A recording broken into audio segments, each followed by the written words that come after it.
J'espère que vous allez bien, c'est Chloé, je ne suis pas en folie, mais j'espère que vous aussi. Aujourd'hui, les gens, vous l'aurez compris, nous allons parler des impacts de ma maladie chronique, enfin de mes maladies chroniques sur mon quotidien et je vais essayer de vous donner des conseils et tout ça. Si vous souffrez aussi d'une maladie chronique, déjà bon courage et vous inquiétez pas, vous n'êtes pas seul. J'avais besoin de vous parler de ça parce que j'ai l'impression, même si nous sommes en 2025, que malgré ça, en fait, les maladies chroniques qui engendrent des handicaps invisibles, en fait, tout le monde s'en fout.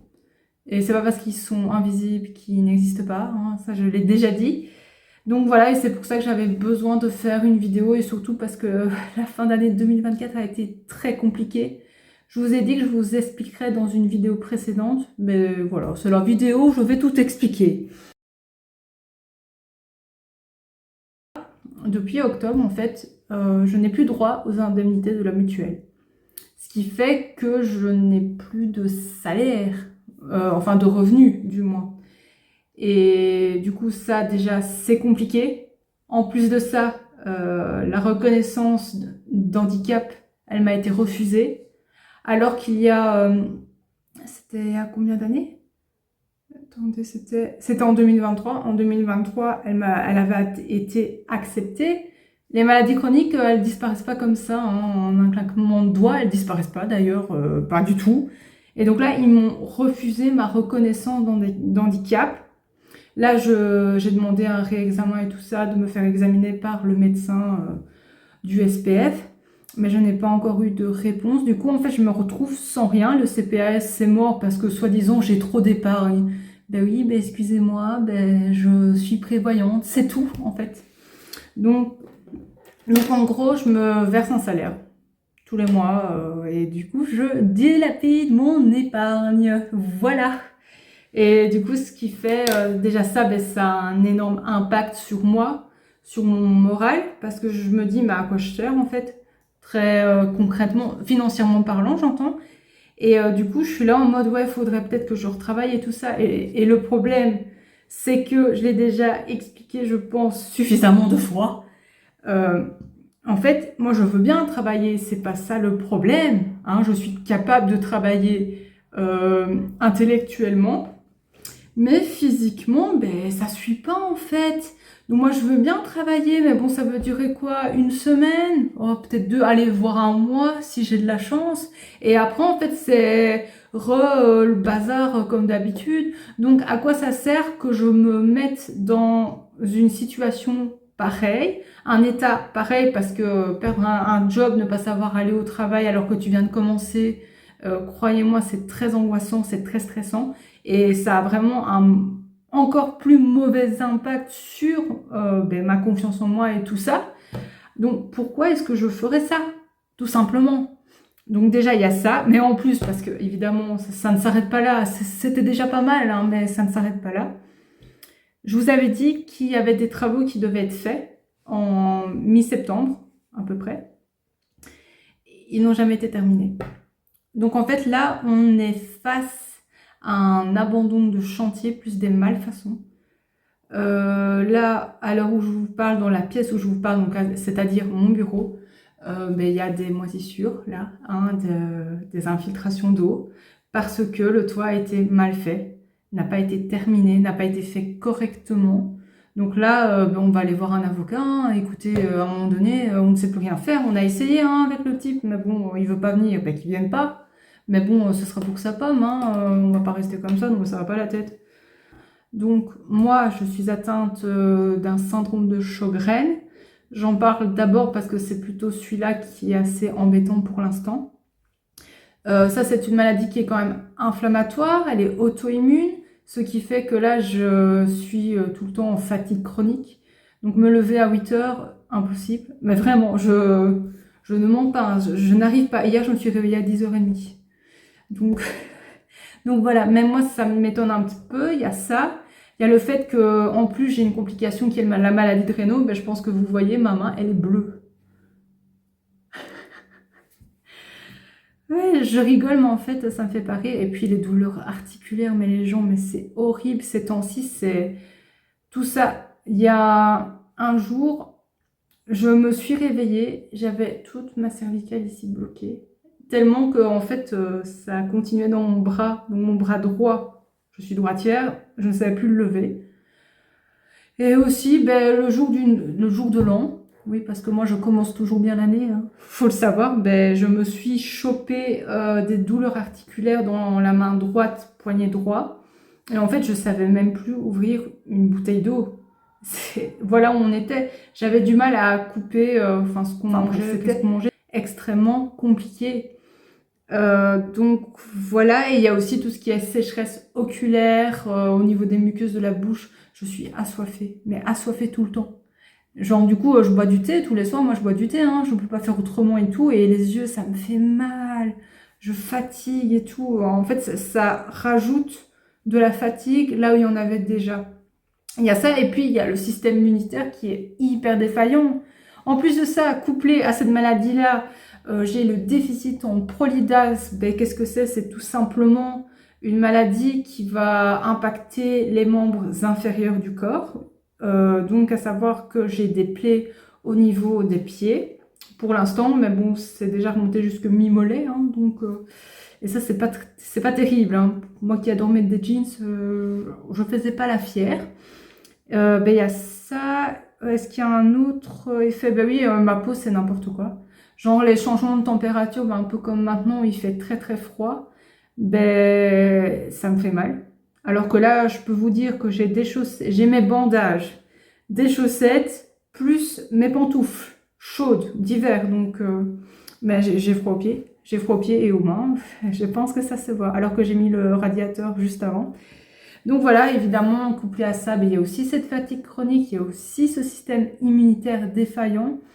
Et en fait, je vous ai raconté l'histoire des travaux parce que ils ont cassé la coupole qu'il y avait dans la cuisine. Donc pendant un temps très très long, on est resté juste avec une bâche au-dessus de notre tête. Voilà, soyons honnêtes.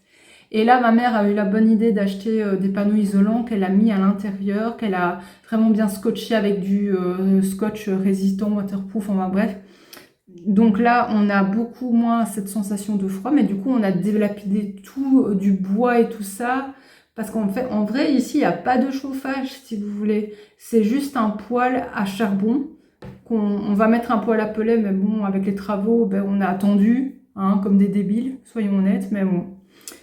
Donc voilà ben, la corrélation entre tout ce que je vous raconte. Donc là, vraiment les impacts de mes maladies sur mon quotidien, ben, je pense que le plus important, c'est quand même au niveau de mes journées. En fait, je peux pas... Enfin, si, je planifie des choses pour le lendemain. Par exemple, je vais prendre ma journée d'hier. Donc, je vous les ai dit, je me suis réveillée à 10h30. Sauf que je me suis réveillée à 10h30 dans le mal, avec une sinusite carabinée. Ouais, j'ai une sinusite depuis septembre, depuis qu'ils ont cassé la coupole, en fait, hein, tout simplement. Et en fait, elle part pas. Elle ne veut pas guérir. Ça fait des mois que j'essaie de me soigner et tout, mais rien n'y fait. Ça retombe toujours parce que ben, je me chope tous les microbes. Voilà. Et j'ai beau mettre des masques quand je vais dans les hôpitaux et tout ça, ça ne change rien. C'est ça le pire. Et donc, par rapport à hier, ben, voilà, je me suis réveillée et j'avais prévu, je me suis dit, ouais, je vais faire une séance de pilates et tout. Voilà, je vais faire la lessive. Enfin, voilà, normalement, j'étais motivée à faire les choses, mais j'ai rien su faire hier, quoi. J'ai juste fait des croque-monsieur pour François parce que, voilà, il rentrait d'anglais. Mais sinon, je n'ai absolument rien fait et... C'est pas que je m'en veux, vous voyez, mais je trouve ça dommage parce que moi je suis quelqu'un d'active à la base et là je peux rien faire. Et bon, ça impacte aussi tout ce qui est tâches ménagères au niveau du ménage. Bah, je sais pas toujours me tenir. J'ai beau avoir fait un planning de ménage qui m'aide. Ça, franchement, ça m'aide. Je peux vous le jurer. Donc moi, je vous le conseille si vous avez des soucis de santé. C'est vraiment de faire ça. Et aussi, Nina, hey, tu peux dire bonjour à la caméra? Oui, donc je disais par rapport à ce que je vous raconte, par rapport à la fatigue chronique et tout ça, Moi, si j'ai un conseil à vous donner, c'est vraiment d'écouter votre corps. Tout simplement. Enfin, tout simplement, c'est plus facile à dire qu'à faire. Soyez honnête. Et de pas vous mettre la pression. Moi, normalement, en semaine, je me réveille à 8 heures. Mais là, c'est impossible. Donc, je pense que je vais mettre mon réveil à 9 heures. Parce que, ben, ça ne sert à rien. Ça ne sert à rien de se lever en étant fatigué, en fait. Tout simplement. Et ben, j'ai beaucoup de mal à dormir parce que du coup j'ai mon nez bouché à cause de la sinusite. C'est génial! Évidemment au niveau des infections, ben, je vous l'ai dit, j'essaie de mettre des masques. Un masque pour aller dans les hôpitaux, mais là je devrais carrément mettre des masques pour aller faire les courses. Mais je sais pas vous, mais moi le masque, j'ai déjà du mal à respirer comme j'ai une sinusite, alors excusez-moi, mais voilà. Et puis, il y a aussi un autre truc qui est vraiment lié à mes problèmes de santé, c'est quand même les rendez-vous médicaux. Parce que, donc moi, je vais à Bruxelles hein, pour aller voir le spécialiste. Du coup, c'est de la route. Bon, c'est ma mère qui l'a fait parce que moi, incapable de faire... attendez, c'est combien? 45 minutes de route, je pense. Je suis pas capable. Déjà 20, c'est limite. Donc voilà. Et ben, ça a un coût, évidemment. Et c'est fatigant. C'est fatigant parce que parfois ils me demandent de faire des prises de sang et tout ça, et c'est pas que je veux pas faire des prises de sang, hein, j'ai rien contre ça. Le problème c'est qu'il faut aller à l'hôpital, il faut se garer, il faut aller jusque... Enfin bref, c'est toujours des trucs qui semblent bêtes et hyper normal, mais pour moi en fait c'est hyper compliqué. C'est toujours de l'organisation avec d'autres personnes de mon entourage, et ça aussi c'est quand même... c'est pas cool pour mon entourage non plus.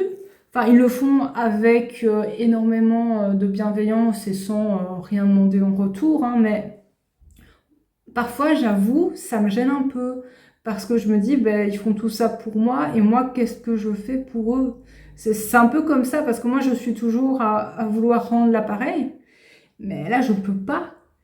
Et puis, donc, je vous en ai parlé, ben, il y a les problèmes de mobilité. Ben ça, j'ai envie de vous dire, demander une carte de stationnement, mais c'est tellement compliqué pour en avoir une. Je l'ai pas eu non plus, hein, vous vous en doutez. Ben que je sais pas si c'est une bonne solution. Ben la mobilité, je pense que c'est vraiment d'essayer d'avoir de la famille, mais je sais que tout le monde n'a pas de la famille, quoi. Parce que bon, moi, je suis quand même à ne pas savoir conduire, même pour des petites distances, genre Charleroi, ici, moi, je sais pas le faire. Enfin, pas toujours, quoi. Aller jusque chez mes parents, je ne sais pas le faire. Et puis, c'est aussi très fatigant parce que, bon, je vous ai expliqué le problème avec le SPF. Mais déjà, faire la demande au SPF, c'est extrêmement long. Ça m'a pris 45 minutes pour remplir la demande. Hein. Voilà. Et pourtant, je suis assez rapide hein, pour écrire et tout ça, pour dire ce que j'ai à dire, tac, tac, tac, et voilà. Je fais pas de chichi ni rien, mais voilà, ça m'a pris 45 minutes. Donc là, je reçois le document comme quoi je n'ai droit à rien du tout. Et du coup, je dois renvoyer un papier pour... enfin, non, c'était un mail, enfin, un formulaire de contact pour dire, ben écoutez, moi je demande un réexamen parce que je n'ai pas été examinée par un médecin, parce que si, parce que ça, et ta, enfin, bref, voilà. Mais c'est toujours des demandes à faire en plus. Et ça, c'est extrêmement compliqué. Là, pour le conseil, ben, c'est pas sorcier, mais bon, il faut quand même tomber sur une bonne. C'est d'aller voir une assistante sociale, vous faire aider par une assistante sociale. Surtout pour ces demandes du SPF Sécurité Sociale. Parce que là, ben, c'est une demande où si c'est mal rempli, vous n'avez pas votre truc. Hein. Même si vous le méritez. Donc, bien, je suis bien la preuve, je le mérite puisque j'ai déjà eu. Donc, ouais, voilà. Puis j'en ai parlé, ben, ne pas pouvoir travailler. Et là, franchement, en fait, je pense que ça a été une opportunité pour moi de ne pas pouvoir travailler. Quand je dis ça, en fait, ça me fait rire parce que je me dis c'est hyper incohérent comme truc, mais si vous voulez, ça fait des années, ouais, des mois, on va dire, que je travaille sur un projet qui est toujours secret, que je vous révélerai bientôt si ça se fait vraiment. Et en fait, ben, ne pas travailler, ça m'a permis de pouvoir plancher sur ce projet à 100%. Et en plus, ben, c'est vrai que ça donne la motivation parce que du coup, on travaille pas, ben, donc en fait, on n'a pas droit à l'erreur. J'ai envie de vous dire, donc voilà, donc j'ai fait ce truc, je sais pas où ça va aller, là je suis à l'avant-dernière étape pour que ce soit ok, donc je suis quand même bien loin dans le processus. Je ne sais pas ce qui va se passer, j'espère un dénouement positif pour une fois, ça serait pas mal pour 2025. Mais donc voilà, ne pas pouvoir travailler, je trouve que, enfin, ça a été très dur pendant des années, mais là, je pense que j'ai enfin compris ce qui me convenait, ce qui me convenait pas. Et donc, c'est beaucoup plus facile pour moi de m'organiser et de faire les choses correctement. Et alors, parfois, quand j'ai mal aux pieds, je n'ai pas de position confortable pour dormir ou même pour chiller, genre regarder une série avec François. Tiens. Eh bien, je me tortillais parce que j'avais mal aux pieds. C'était quand on a commencé le nouveau traitement. Voilà, ça me faisait trop mal aux pieds et tout. Et là, franchement, je ne sais pas quoi vous dire à part ben, essayer d'avoir un matelas plus confortable et tout. Ne pas trop serrer vos bandages, ce serait pas mal. Et ben, bon, voilà. Et puis à un moment donné, je prenais de la mélatonine, mais le lendemain, j'étais groggy, du coup, j'ai arrêté. Donc voilà. Qu'est-ce qu'elle fait? Nina, qu'est-ce que tu fais? Oh. Et aussi, ben, c'est l'impossibilité de me rendre à des fêtes. Ouais, j'ai loupé l'anniversaire d'une amie, simplement parce que j'avais eu trop de choses en un week-end et que moi, j'étais pas capable d'assumer. J'ai dû faire un choix. Voilà. J'aurais préféré ne pas avoir à faire ce choix.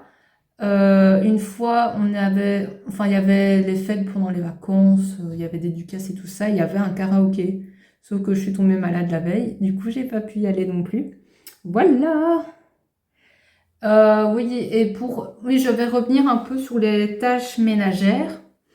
En fait, les tâches ménagères, si vous voulez, c'est vrai que c'est compliqué pour moi. Maintenant, il y a des astuces. Donc là, je vais un peu plus vous parler de ça. En gros, pour ce qui est de la vaisselle, vous l'avez sûrement vu dans une vidéo où je préparais la vidéo surprise, je surprends François et tout. En fait, j'essuie la vaisselle en étant assise. Voilà, tout simplement. Donc il y a ça. Il y a le fait qu'on a investi dans un aspirateur robot. Alors c'est vrai que pour ben, le bas, c'est pas génial. Mais pour la cuisine, les petites miettes et tout ça, franchement, c'est parfait. Et faut pas le vider trop souvent non plus. Donc c'est vraiment un gain de temps et d'énergie. Donc je vous incite à le faire. Évidemment, j'ai parlé du planning ménage. Maintenant, il faudrait, je pense que je le retravaille moi, parce que c'est vrai que ça fait beaucoup pour une seule journée parfois, et parfois il n'y a pas suffisamment. Donc voilà, et puis c'est un peu comment je me sens au quotidien aussi.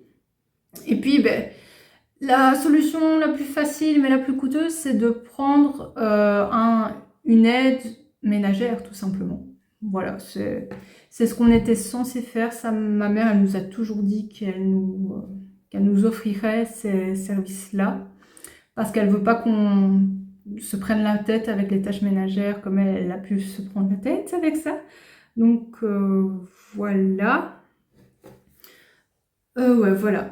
Maintenant, j'aimerais bien dire des choses assez positives hein, par rapport au fait d'être malade et tout ça. En fait, ça m'oblige à écouter mon corps et à vraiment être plus bienveillante avec moi-même. Parce que, en fait, ben, je sais que je ne peux pas tout faire. Je sais que je ne suis pas comme tout le monde. C'est difficile avec un chaton. C'est très difficile.